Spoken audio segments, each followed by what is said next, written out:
Hello and welcome, I am Arumba. Thank you for joining me. Let's do a new campaign in EU4 on patch 1.27, the Poland patch. We're going to go for an achievement run called Eat Your Greens. Control all grasslands in Asia as Kale before the Age of Absolutism. So this is it looks like probably the hardest achievement in the game right now. I think it might even be harder than Ryukyu now that they've changed the way that the shogunate mechanics work. And the fact that as an independent daimyo government type, Ryukyu can become the shogun and then have a vassal swarm and that kind of stuff. So eat your greens. Let's see what this looks like. We are Kale. Hopefully I'm saying that right. Kale is like a green vegetable or something, I think. So it's probably not like Kale or Kale, something like that. So we have two whole provinces. We are apparently a tributary state underneath Ava. We have some liberty to desire. We are in the Burma node. Let's take a look at our national ideas. We have Shan ideas. Our Shan traditions give us 50% chance of new heir, max promoted cultures +1. Our finisher is manpower recovery speed +15. We get fort defense +15, production efficiency +10, national unrest -1, domestic trade power +10, land leader shock and looting speed. Okay, yearly legitimacy, national manpower +25. Not much going on here aside from I think like the land leader shock pip. That's pretty cool. The manpower modifier is not bad, but this is not the best idea set here, I think. Let's start off by collecting trade with one of the merchants, and we'll steer trade here. Alright, we also apparently have provinces that are the wrong religion. We have 0% religious unity. That's nice. Okay, cool. Our religion is Theravada. Let's take a look and just make sure that the achievement is eligible. Should be. Eat your greens. Own or have a subject own every province in Asia with grasslands terrain before the Age of Absolutism. Click to center. So I think it might actually, yeah, it's actually behind the interface here, which I can't move. It's highlighting all the grassland provinces. So there's a lot. It's all of them in Asia. Like we have to beat Ming, we've got to beat Japan, we've got to beat everyone. Practically a world conquest. And we have to do it all before the Age of Absolutism, which begins 10 years following the spawn of global trade. Global trade spawns in the year 1600. So we have until 1610. That gives us 56 years plus another 100 plus another 10. So 166 years.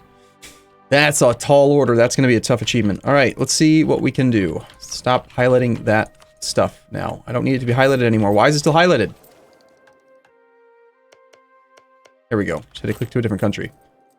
Alright, our eligible rivals are who? We are rivaled by Mongyang and Kachar. Visually, that looks like this. So this guy, we don't actually border. Let's see. Ava is our tributary overlord person. So we are kind of protected a little bit.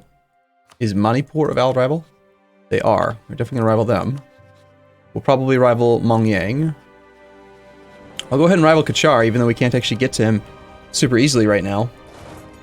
Let's see. We're led by our fearless leader, Saufa, Arabia, Kale. We're industrious and careful, 222. Not the best stats, but let's go ahead and become a ruler, leader guy, general. So Theravada. Advisor cost -10%, tolerance of heretics +2. Heretics to our faith are Vajrayana, Mahayana, Confucian, and Shinto. We have the karma mechanics. So we gain karma by honoring alliances, releasing vassals, releasing nations in peace deals, returning cores, and converting provinces. Having high karma gives us Diplo Rep +1. Having low karma gives us positive discipline. Being right in the middle gives us the best stuff, which is actually more Diplo Rep and more discipline. So we want to stay in the middle, apparently. Alright, okay, we can do that. I mean, we should definitely convert provinces, right? Religious unity -100%, that's no good. Converting provinces, again, is going to give us positive karma. Well, let's start off by converting this one, I think. We'll turn on our missionary strength edict. We will check force limit. We've got room for 2 more troops. Let's immediately train 2 more troops so that we can potentially go to war soon. So Manipur is probably like the easiest person for us to attack, depending on what kind of alliances he picks up. We just need to like get some power right now. So let's start spying on him. This other person is a tributary underneath the same overlord as well, so we could try to attack him. Attacking our overlord would probably be suicide, so really these are the only 2 options we can go with. Let's check alliances. Who would give us an alliance? We could ally Mong Kaung. Not Mong Yang, but Mong Kaung. Who hates that guy? That sounds pretty reasonable. He is a tributary under the same overlord. Okay. Yeah, we'll take that alliance. And who was the other person that wanted to accept? In theory, Ava would, but they're our overlord. Taungu would accept. Taungu hates people that don't really matter to us at all, so that would just be a defensive alliance. I don't think we really need a defensive alliance right this second, so let's hold off on that alliance for now. Alright, we're going to try to go on speed 4-ish, but at the same time, we only have 100-some years, 160-some years, so we got to be careful about our expansion, make sure that we're being efficient. The economy is not the best. We do have some corruption, apparently. Do we need to root out? Why do we have corruption already? Or why? Ah, yes, religious unity, of course. We have access to the normal estates. We got the monastic orders, the nobility, and the merchant guilds. So, no fun Dharma Rajputs and stuff, but we can work with this. With 2 total provinces, we could grant a province to one of the estates and then get some monarch points right now. Let's see. I think we do that. Yes, let's grant this province to the nobles. Let's then use the nobles being super influential to grant generalship, call diet. While they're at 100%, we'll demand 200 military points. We'll go ahead and hire some levy. Might as well consider taking this click as well. Most of the influence is coming from controlled provinces, so if I do this and take them all the way up to 120%, then as long as we revoke it again within a year, it'll still be fine, and we might end up using that advisor at some point. Alright, did that change our force limit, by the way? No, I think we have exactly... For whatever reason, it doesn't actually show the force limit calculation when you have less than like 4 or 5 provinces. So here we've got 0.7, here we've got 1.0. We have a base 6, so we're actually at 7.7 force limit. Okay. This guy entered into an alliance with somebody. Our overlord Ava has demanded that we send them this year's tribute in the form of 0 ducats. Doing so will increase our trust. Canceling would disturb our relations. I agree. I will send you 0 ducats. It appears that we are now also an architectural visionary. Very nice. Okay, so we can wait for claim.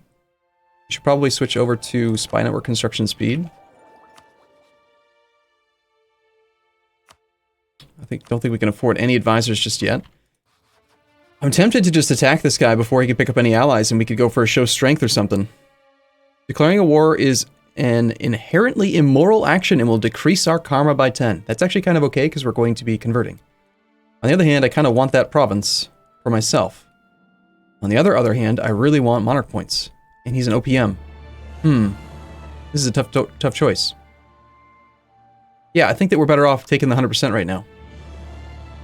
Now, if we do that, we're not going to get Splendor growth. It's 300 monarch points, which is nice. We could get some innovativeness, and I'm just worried that'll block our ability to expand into more territory after this. If we take this land, we could work into Tripura and Kachar. Yeah, we got to wait for the claim. Royal marriage from somebody is unacceptable. Too permanent. Don't like permanent relationships right now. On the other hand, this guy... If we called this guy in on a promise of territory, we would have to get a claim on him first. How do we want to handle this?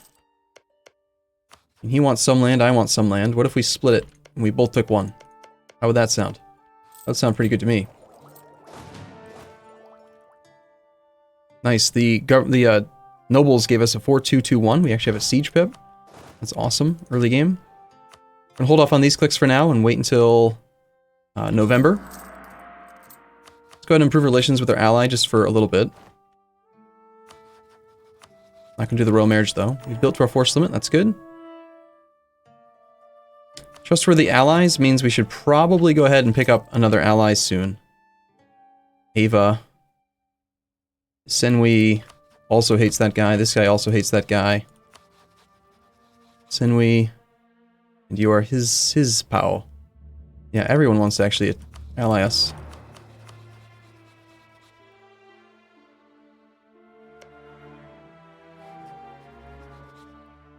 I think I will take this other alliance. Just so we can try to get that mission out of the way. The sooner we get it, the better. Not because I really care about the acquire subjects mission or anything, but just getting that extra Diplo rep early on could help out. We will be refusing royal marriages, though, because, again, I don't want them to be permanent relationships. It's very likely we're going to betray somebody soon. We have very little time. Looks like the Japanese people are getting started on their little internal conquests. Good for them. We do have a slow bleed of economy right now. Missionaries taking his sweet time. Total missionary strength in this province is 4.5. Covering this province will increase our karma by 0.5. Things going after Oirats. We are, looks like, 2 months away from having our claim on both of these people. Manipur still has no friends, which is awesome. Hopefully it stays that way. I want to pull back this diplomat so that we can declare war, like, on the 1st, before anything else can change. We'll take a claim here and a claim here, and then we will declare war on you today. On the 1st, I mean. On the 2nd, rather. Not the actual 1st, because... no. Okay, we'll declare conquest. We will decrease our karma by 10. That's okay. We probably don't need to spy on this guy. Let's actually start pre-spying on these two guys. They are also in the same trade node, so that will be alright for spy network building speed. Let's improve relations with you.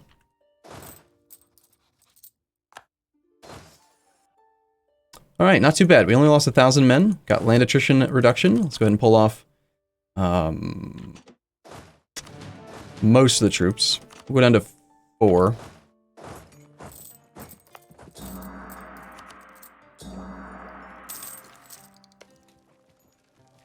Ugh. Tropical sieges. Gross.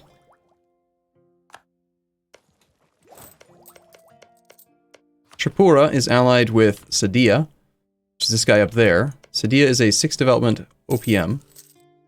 This guy is allied to Assam and Koch. I'm thinking what we're probably going to do, after looking at our ideas... By the way, we should be embargoing our rival right now, and also humiliating and stuff. Also, it's almost... yeah, it's time to revoke that province again, so... November 28th, we can do that. Let's do...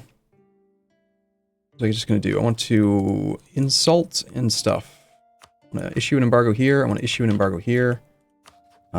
We have the other rival, which was Bidshar. Let's also issue embargo on him. We go back to improving relations with this guy for the monthly tick.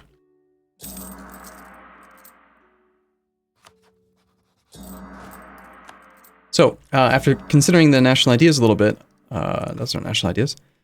The fact that we have, well, we have nothing right here yet, but where is it?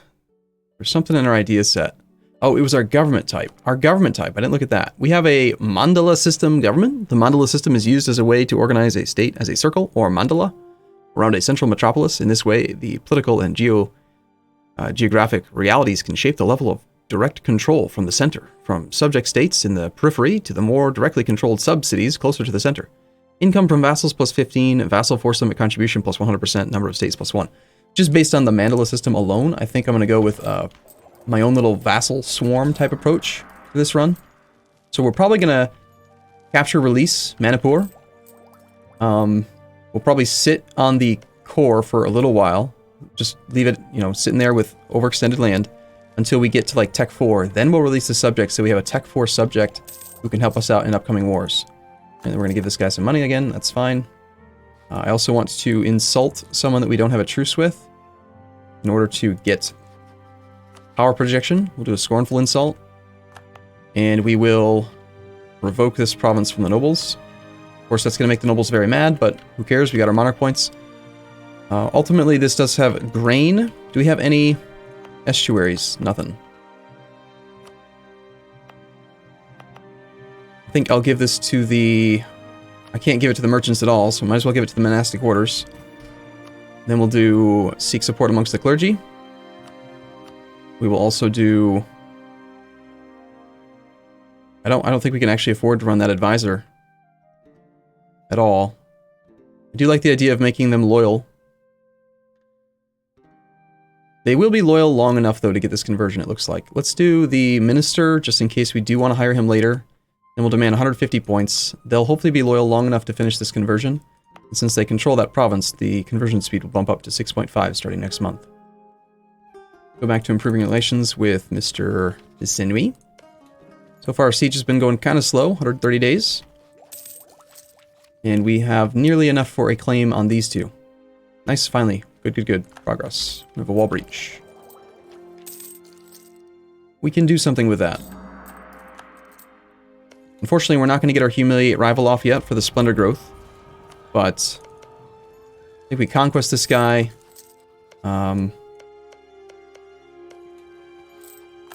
Yeah, I can't just stay hemmed in here. If I do like a 15-year truce, just trying to get power projection and Splendor and stuff right now, we'll basically be shutting off one of our only 2 routes of expansion, and that's just not acceptable.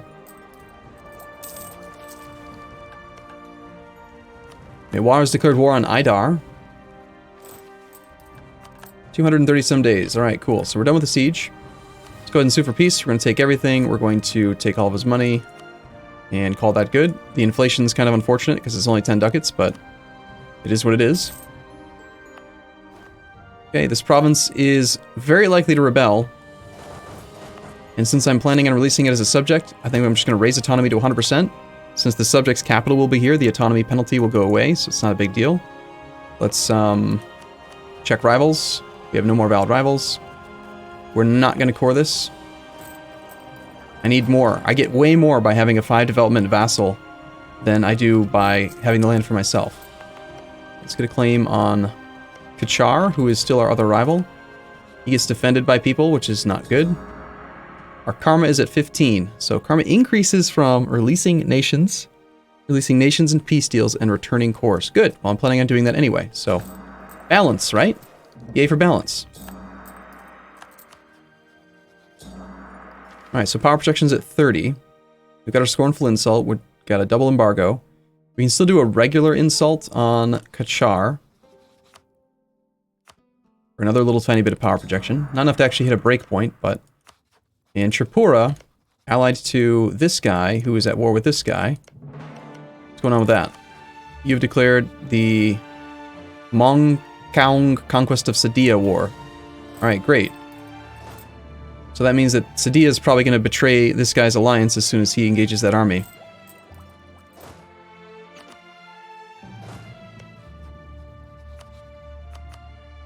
If we got military access to you, somehow, through our rival, which is literally impossible, we could rent you Condottieri to help out, but... Arma has changed. Alright, let's convert the capital now as well. That unrest is rather rough. Active missionary intolerance. 1 conversion puts us at 29% religious unity, though, which is quite nice. This province we can't grant to anybody because it is not a state and won't be a state.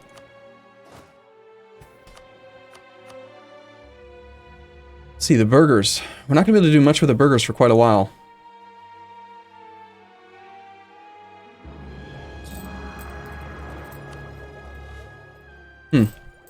Alright.